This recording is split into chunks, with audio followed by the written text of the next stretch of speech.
کی حسین نالے اینا سیاہ کالیاں راتاں وچ روشنی حسین نالے اور ساری نہ کسی عزیزی نہ پڑھدی نہیں کیونکہ ساری دوستی خادم حسین نالے رسول اللہ لبیک لبیک لبیک یا رسول اللہ لبیک لبیک لبیک یا رسول اللہ لبیک لبیک لبیک یا رسول اللہ لبیک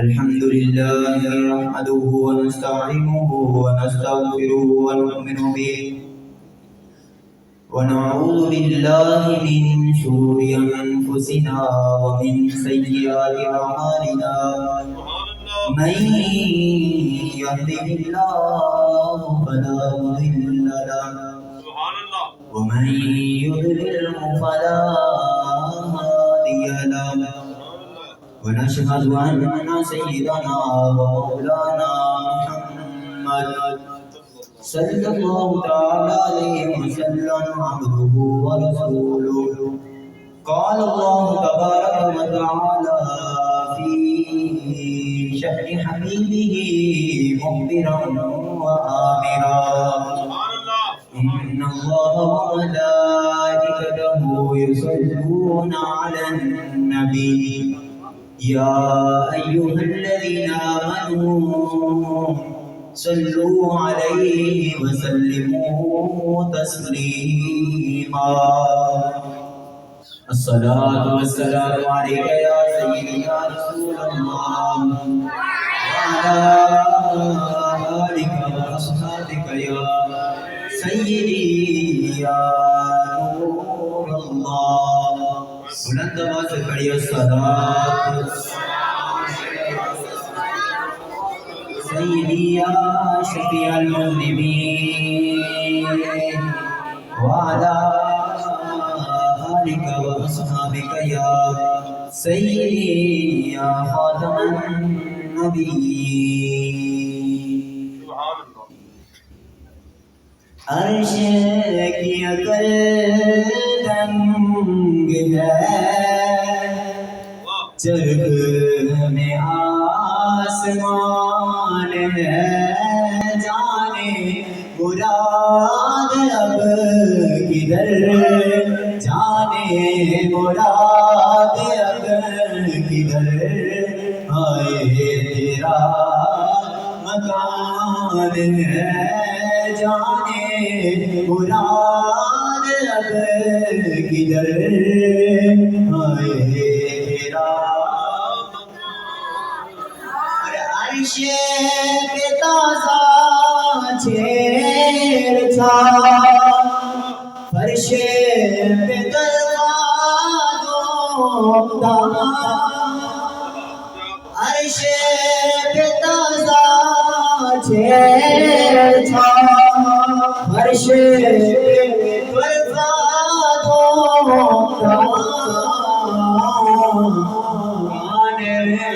جدھر لگا تیری داد ہے کان جدھر لگا تیری داستان کان جدھر لگا تیری داستان ہے اور وہ جو نہ تھے تو کچھ نہ تھا وہ جو نہ ہو تو کچھ کہ جان ہے وہ جہان کی جان ہے وہ جہان کی جان ہے جہان ہے جان ہے وہ جہان کی جان ہے جہان ہے اور خوف نہ رکھے رضا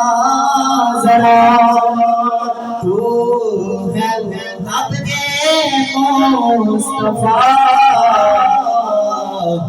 تیرے لیے امان ہے، تیرے لیے امان ہے، تیرے لیے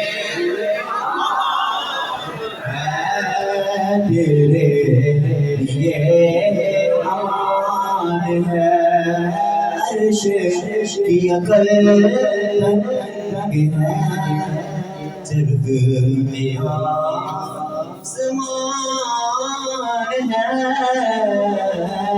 جانے مراد اب کدھر آئے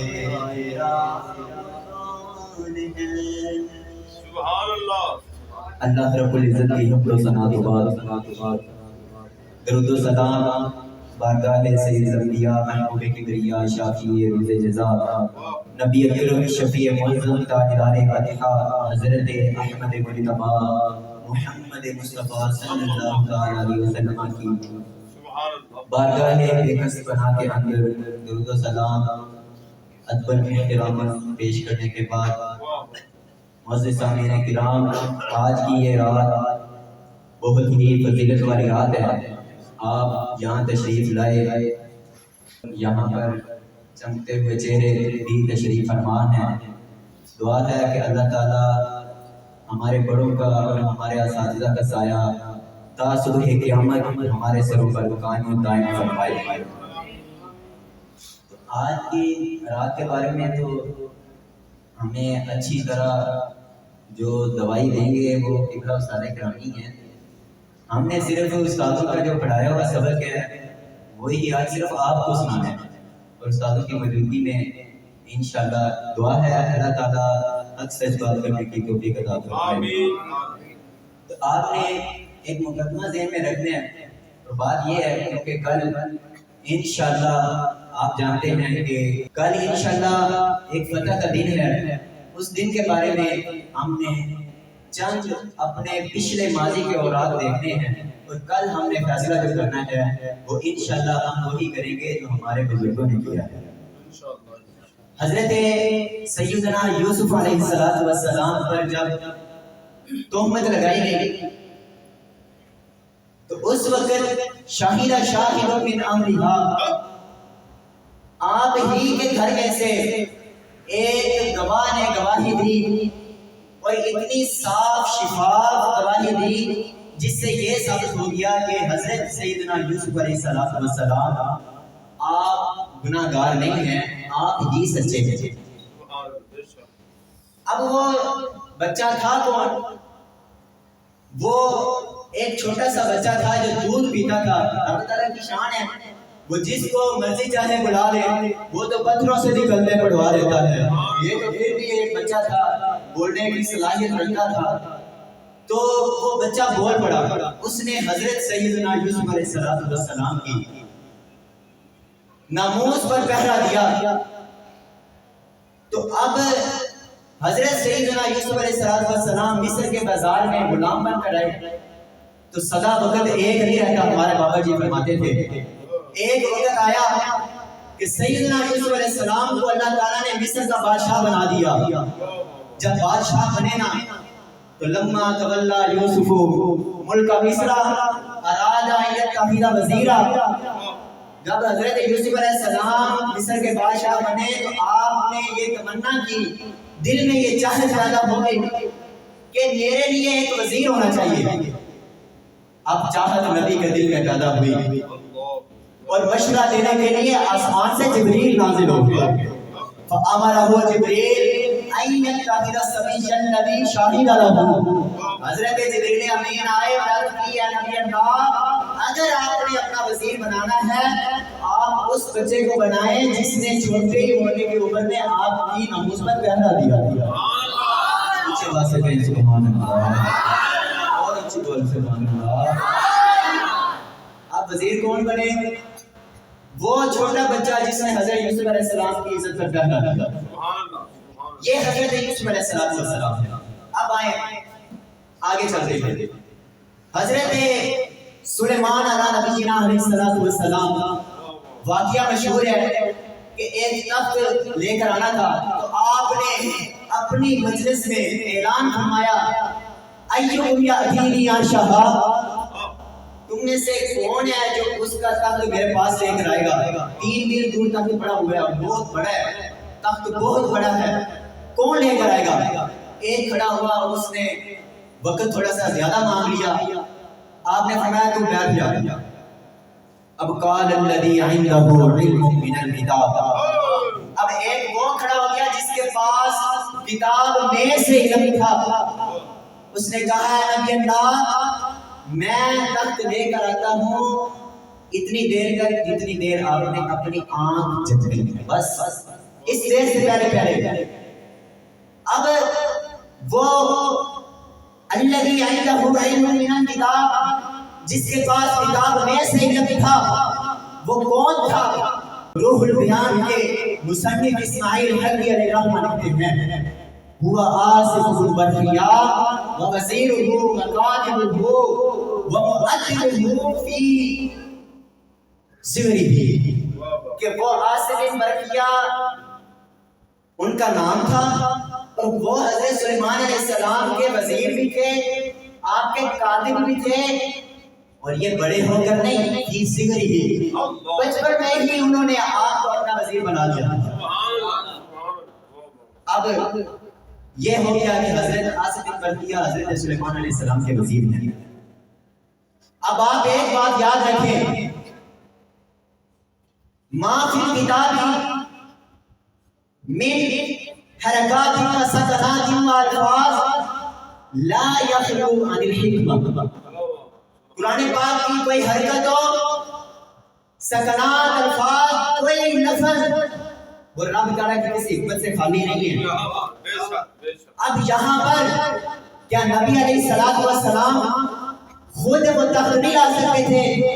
ہمارا عقیدہ لا سکتے تھے، لیکن رب تعالیٰ نے اپنے علم ازلی سے جان لیا کہ آخر میں کوئی نہ کوئی ایسے لوگ آئیں گے جو انبیاء پر یہ بات تانیں گے کہ انبیاء کو تو دیوار کے پیچھے کا علم نہیں ہے، انبیاء تو کچھ کر ہی نہیں سکتے، تو رب تعالیٰ نے انبیاء کرام کو بجا اس نبی کی مجلس میں بیٹھنے والا کوئی نبی نہیں، الذی عنده علم من الکتاب، جس کے پاس کتاب میں سے علم ہے، اس کو کھڑا کر کے بتا دیا، اور آصف البرخیا نے کھڑے ہو کر بتایا لوگوں تم یہ نہ کہنا کہ نبی کو کچھ کر نہیں سکتا، میں نبی کا امتی ہو کر یہ سب کچھ کر رہا ہوں تاکہ تم کو پتہ چل جائے جس کے پاس کتاب میں سے علم ہو اس کی قدرت کی یہ شان ہے، اور جس کے پاس پوری کتاب ہے اس کی قدرت کی کیا شان ہے۔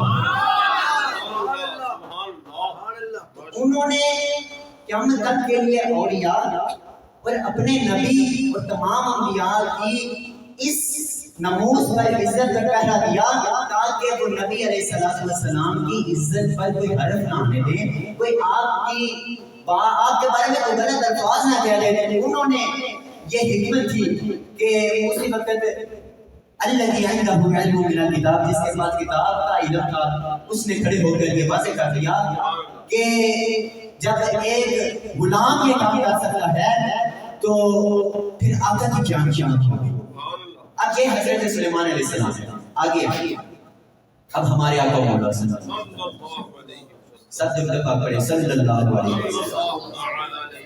میرے آقا مولا صلی اللہ علیہ وسلم کا فرمانے عالی شان ہے، فرمایا اِنَّ لِكُلِّ نَبِيٍّ قِيلًا وَلَهُ وَزِيرَانِ فِي السَّمَاءِ وَوَزِيرَانِ فِي الْأَرْضِ، فرمایا میرے امتیوں ہر نبی کے لیے 2 وزیر آسمانوں میں ہوتے ہیں اور 2 ہی وزیر زمین پر ہوتے ہیں، وَأَمَّا وَزِيرَايَ فِي السَّمَاءِ فَجِبْرِيلُ وَمِيكَائِيلُ، فرمایا اب میرے جو 2 وزیر آسمانوں میں ہیں ان میں سے پہلے کا نام جبریل ہے، دوسرے کا نام میکائیل ہے، وَوَزِيرَايَ فِي الْأَرْضِ فَأَبُو بَكْرٍ وَعُمَرُ، میں جو زمین پر میرے 2 وزیر ہیں ان میں سے پہلے کا نام صدیق اکبر ہے، دوسرے کا نام عمر فاروق ہے۔ اب آئیے ہم ان وزراء کے بارے میں جانتے ہیں یہ وزیر کیا کرتے تھے۔ اب سب سے پہلے ہم آسمانوں کے وزیروں کے بارے میں دیکھتے ہیں کہ وہ کیسے جنگ بدر ہوئی. یہ اسلام کی سب سے پہلے جنگ تھی، غزوہ تھا. حضرت مولانا علی رضی اللہ تعالیٰ عنہ منبر پر کھڑے ہو کر خطبہ دے رہے تھے اور اچانک آپ بدر کا دن وہ دہرا رہے تھے. آپ یہ فرما رہے تھے کہ جب بدر کا دن تھا میں ایک کنویں کے پاس بیٹھا ہوا تھا، اچانک میرے پاس سے ایک تیز آندھی گزری. آپ فرماتے ہیں لم ارا مثلہ قبلہ، میں نے اس طرح کی آندھی اس سے پہلے کبھی نہ دیکھی. آپ فرماتے ہیں اچانک پھر دوسری آندھی گزری، میں نے اس جیسے بھی آندھی کبھی نہ دیکھی سوائے پہلی کے. تیسری پھر ایک آندھی تیزی سے گزری.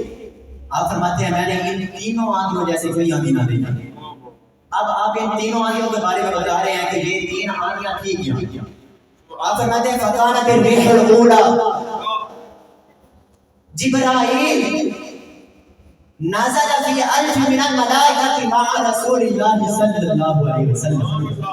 فرمایا وہ پہلی جو آندھی تھی وہ کوئی آندھی نہیں تھی بلکہ جبریل امین وہ 1000 فرشتوں کے قائد بن کر میرے آقا مولا صلی اللہ علیہ وسلم کی حفاظت کے لیے جا رہے ہیں.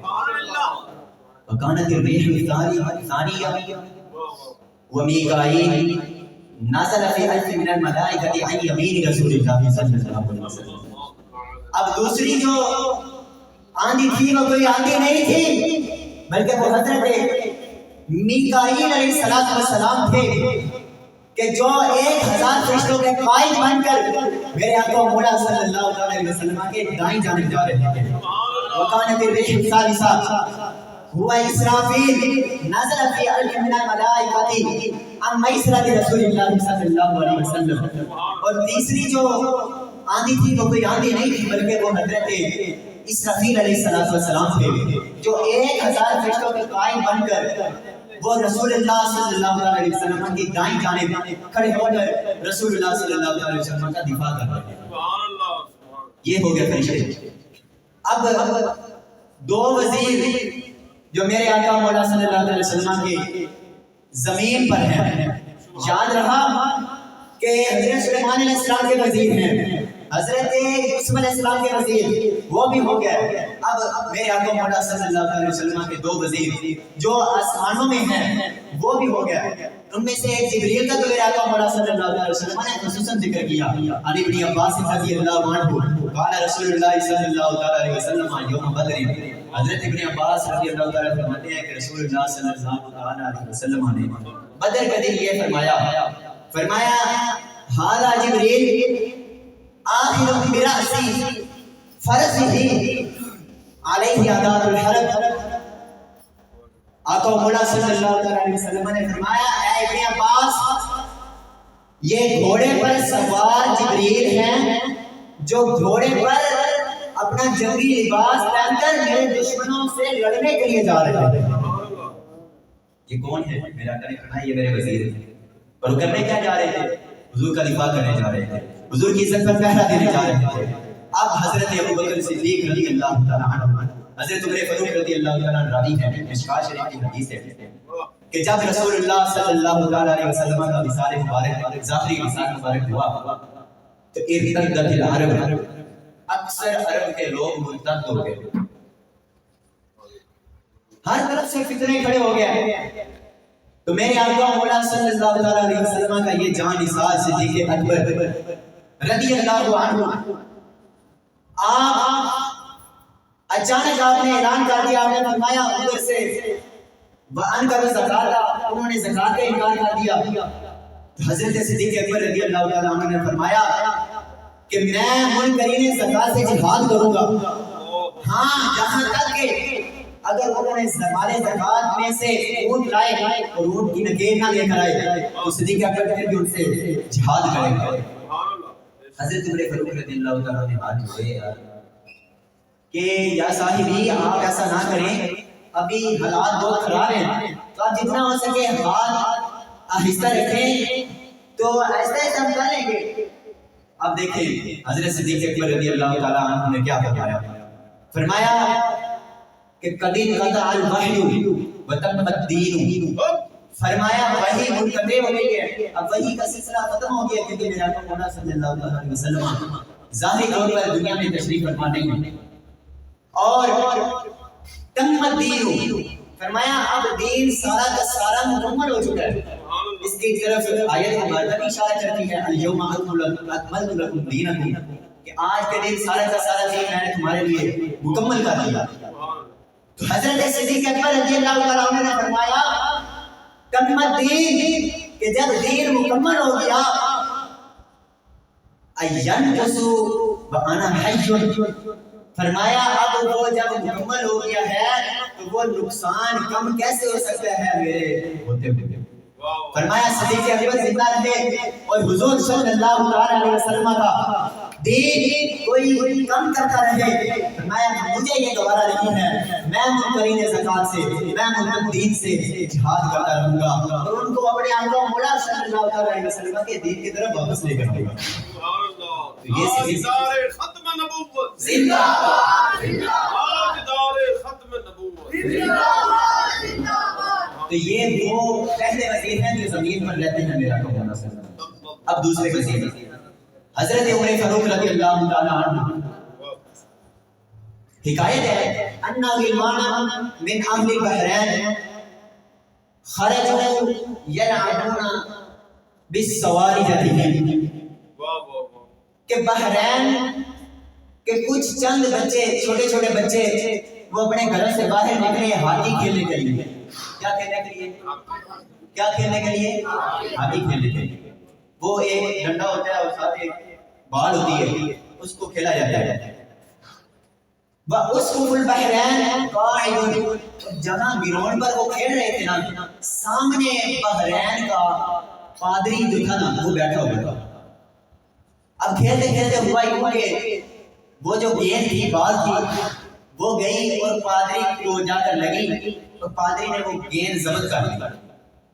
بچے گئے، انہوں نے جا کر کہا کہ بھئی آپ ہماری بال گیند واپس کر دیں۔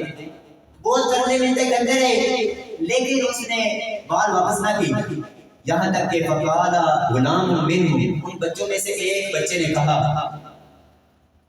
کیا کہا؟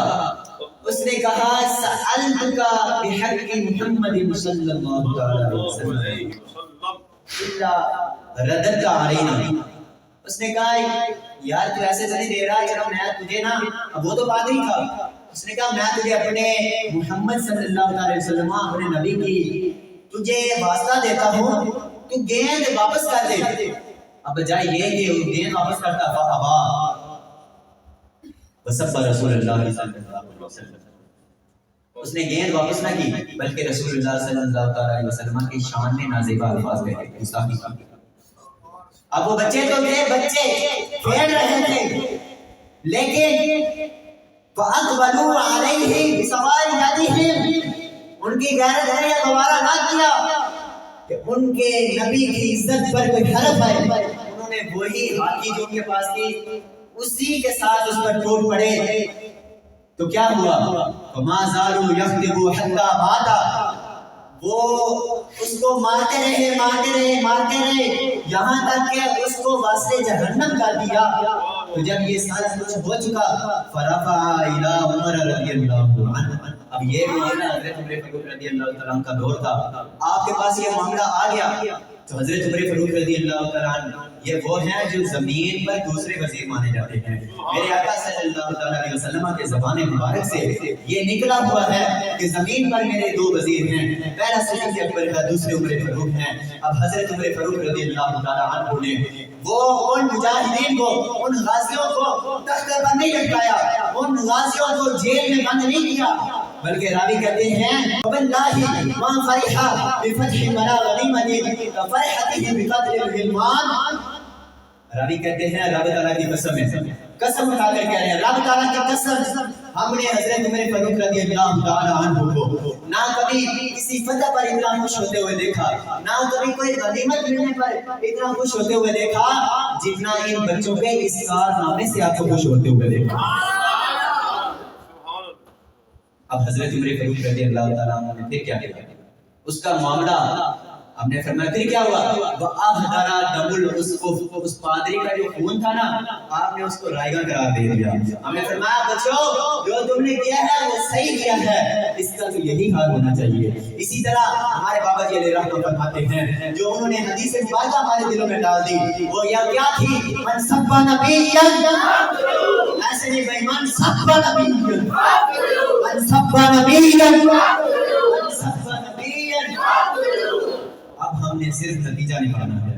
توجہ کریں، حضرت سیدنا یوسف علیہ السلام آپ کے وزیر میں اگر یہ سوال کیا جائے کہ حضرت یوسف علیہ السلام کے وزیر کیا تھے، کیسے تھے، تو جواب میں یہ آتا ہے کہ وہ اپنے نبی علیہ السلام کی عزت پر پہرا دینے والے تھے. اگر حضرت سیدنا سلیمان علیہ السلام کے وزیر کے بارے میں یہ سوال کیا جائے کہ آپ کا وزیر کیسا تھا، تو جواب میں یہی آئے گا کہ وہ اولیاء کرام اور انبیاء کرام کی عزت پر پہرا دینے والے تھے. اور اگر میرے آقا مولا صلی اللہ علیہ وسلم کے دو وزیر جو آسمانوں میں ہیں، حضرت جبریل امین اور حضرت میکائیل کے بارے میں یہ سوال کیا جائے کہ وہ کیسے ہیں، تو جواب میں یہی آتا ہے کہ وہ میرے آقا مولا صلی اللہ علیہ وسلم کی حفاظت کرنے والے ہیں، میرے آقا صلی اللہ علیہ وسلم کی عزت پر پہرا دینے والے ہیں. اور جب میرے آقا مولا صلی اللہ علیہ وسلم کے زمین پر دو وزیروں کے بارے میں یہ سوال کیا جائے کہ وہ کیسے ہیں، تو جواب میں یہی آتا ہے کہ وہ بھی میرے آقا مولا صلی اللہ علیہ وسلم کی عزت پر پہرا دینے والے ہیں. ہر ایک دوسرے سے بڑھ کر میرے آقا مولا صلی اللہ علیہ وسلم کی ناموس پر جان دینے والا ہے. تو جب تمام انبیاء کرام ان کی یہ چاہت ہے کہ ان کا وزیر ان کی عزت پر پہرا دینے والے ہو، تو آج بھی ہم سینہ تان کر کہہ رہے ہیں، کل بھی ہم انشاءاللہ اسی کو وزیر مانیں گے جو میرے آقا مولا صلی اللہ علیہ وسلم کی عزت پر پہرا دیتا ہے. تاجدار ختم نبوت، تاجدار ختم نبوت، لبیک لبیک لبیک یا رسول اللہ، لبیک لبیک لبیک یا رسول اللہ، لبیک لبیک لبیک یا رسول اللہ، لبیک لبیک لبیک یا رسول اللہ. جناب جی کو کہا تو یہ صدیوں سے یہ سلسلہ چلتا آ رہا ہے. انبیاء کی یہ سلسلہ ہے. رب تعالیٰ خود چاہتا ہے کہ میرے انبیاء کے وزیر وہ ہونے چاہیے جو ان کی عزت پر پہرا دیں. تو جب رب تعالیٰ کی یہ چاہت ہے، جب انبیاء کی یہ چاہت ہے، تو انشاءاللہ عز و جل کل ہم نے یہ فیصلہ کرنا ہے کہ ہم نے اپنے ملک میں اب نظام مصطفیٰ چلانا ہے. نظام مصطفیٰ میں ہم نے سودی نظام اب نہیں چلانا. اب نظام چلے گا تو صرف مصطفیٰ صلی اللہ علیہ وسلم کا نظام چلے گا. اب ایک بات اور اختتام کرتا ہوں. اب دیکھیں رسول اللہ صلی اللہ علیہ وسلم کی عزت پر پہرا دینے کا مقام کیا ہوتا ہے. آپ دور حاضر میں تو آپ بابا جی کا جنازہ ہی دیکھ لیں، وہ تو پوری دنیا پر عیان ہو چکا ہے کہ جو ایک دفعہ ان سے وفات کرتا ہے پھر ساری دنیا والے اسی کے ہو جاتے ہیں. پھر رب تعالیٰ آسمانوں میں بھی فرشتوں کے دلوں میں بھی ان کی محبت ڈال دیتا ہے. پھر فرشتے نیچے اتر کر یہ انسانوں کے دلوں میں ان کی محبت ڈال دیتا ہے. تو جب بدر میں سارے فرشتوں نے آئے نا، انہوں نے رسول اللہ صلی اللہ علیہ وسلم کی عزت پر پہرا دیا. تو حضرت جبریل امین ایک دفعہ رسول اللہ صلی اللہ علیہ وسلم کے پاس آئے تو عرض کی یا رسول اللہ ما تعودون اہل بدر فیکم. یا رسول اللہ صلی اللہ علیہ وسلم جو بدر میں شریک ہوئے تھے اہل بدر کا آپ کے ہاں رتبہ کیا ہے؟ میرے آقا صلی اللہ علیہ وسلم نے فرمایا من افضل المسلمین. میرے آقا صلی اللہ علیہ وسلم نے فرمایا کہ وہ تمام مسلمانوں سے افضل ہے. کیا ہے؟ تمام مسلمانوں سے. اس وقت جو بدر میں گئے اور جو بدر سے پیچھے رہ گئے، پیچھے رہ جانے والے وہ بدر والوں کا مقابلہ نہیں کر سکتے. اب حضرت جبریل امین علیہ السلام نے پتہ کیا عرض کی؟ یا رسول اللہ وَكَذَلِكَ مَنْ شَهِدَ أَهْلَ بَدْرٍ مِنَ الْمَلَائِكَةِ. عرض کی یا رسول اللہ جس طرح بدر میں آنے والے آپ کے صحابہ وہ تمام مسلمانوں سے افضل ہیں نا، وجہ یہ ہے کہ انہوں نے آپ کی عزت پر پہرا دیا. تو یا رسول اللہ بالکل اسی طرح ہمارے فرشتوں میں جو اس دن جنگ بدر میں شریک ہوئے نا وہ ان تمام فرشتوں سے افضل ہیں جو جنگ بدر میں شریک نہیں ہوئے، جو جنگ بدر میں شریک نہیں۔ تو یہ ہے ایک دفعہ رسول اللہ صلی اللہ تعالیٰ علیہ وسلم کے ساتھ وفاداری کر کے تو دیکھیں۔ بابا جی بھی یہی فرمایا کرتے تھے کہ جو فیض آباد کے اندر رہے اور جو فیض آباد کے باہر رہے، باہر رہنے والے اندر رہنے والوں کے برابر نہیں ہو سکتے۔ تو دعا ہے کہ اللہ تعالیٰ ہمیں دین مصطفیٰ صلی اللہ علیہ وسلم قائم کرنے کی توفیق عطا فرمائے۔ تو یہ یقیناً بات آپ نے یہ ذہن میں رکھنی ہے کہ ہم نے دین کو سپورٹ کر کے یہ ہم نے اپنے ایک فخر محسوس کرنا ہے، نہ کہ ہم اکثر لوگ کہتے ہیں جی ہم نے پتہ کیا ہم نے یہ کر لیا، ہم نے یہ کر لیا۔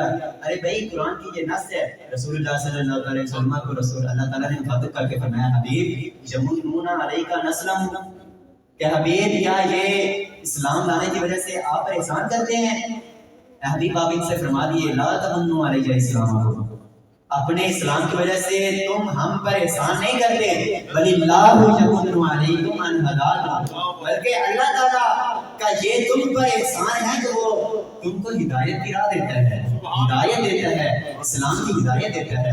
تو یہ بسر کروڑ ہم کا اللہ تعالیٰ کا ہم پر احسان ہے کہ انہوں نے ہمیں دین مصطفیٰ کے لیے منتخب کیا ہوا ہے۔ تو دعا ہے اللہ تعالیٰ ہم کی توفیق عطا فرمائے۔ وما علینا الا البلاغ المبین۔